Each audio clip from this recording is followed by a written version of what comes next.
সূরা বাকারা ২ number পারা ১৪ number পৃষ্ঠার ৪ number লাইনের ২২১ নাম্বার আয়াতের মাঝের অংশে আছে, আলা তুনকিহুল মুশরিকিনা হাত্তা ইয়াকুমিনু।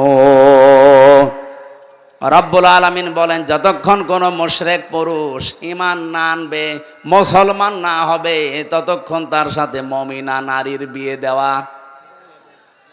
এটাও মনে হয় আমি বানালাম না,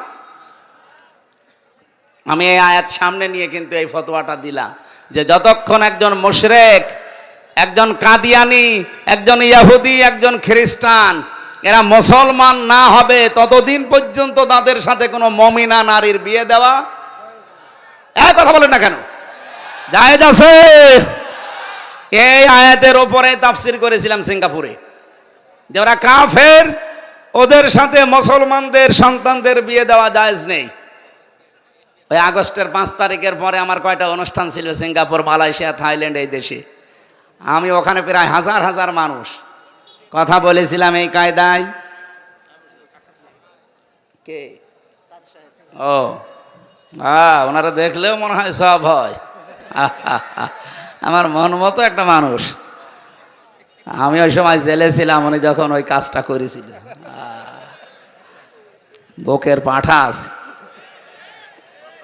রাজশাহীর কৃতি সন্তান, আল্লাহ রাব্বুল আলামিন তার মাথাকে যেন আরো উঁচা করেন। এই আপনি দাঁড়িয়ে আছেন মানে, বসেন বসেন। আমার ভাইরা, যেই কথাটা তুলছিলাম, পৃথিবীর নিকৃষ্ট মানুষদের তালিকায় যাদের নাম এসেছে শুধু আয়না ঘরের এই নির্যাতনের কারণে, বিশ্বের আন্তর্জাতিক মিডিয়াগুলো কিন্তু আজ এগুলো দেখিয়েই দিয়েছে অলরেডি। আমরা যারা এখানে আছি, আমরা এমন একটা দেশ তৈরি করতে চাই কিয়ামত পর্যন্ত বাংলাদেশে যেন কেউ আয়না ঘর বানাতে না পারে। এ দাবির পক্ষে আপনারা নেই?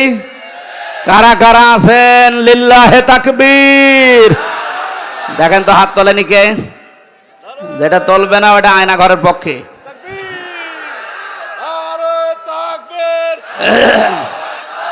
আল কোরআনের আলো, ইসলামের শত্রুরা হুঁশিয়ার, নারে তাকবীর। আলহামদুলিল্লাহ ভাই, রমজান মাস তো এখনো 2টা কাজ সামনে বাকি, সেহরি খাওয়া, তাহাজ্জুদ পড়া। এই জন্য আমরা বেশি রাত করতে পারবো না, খুব তাড়াতাড়ি শেষ করব।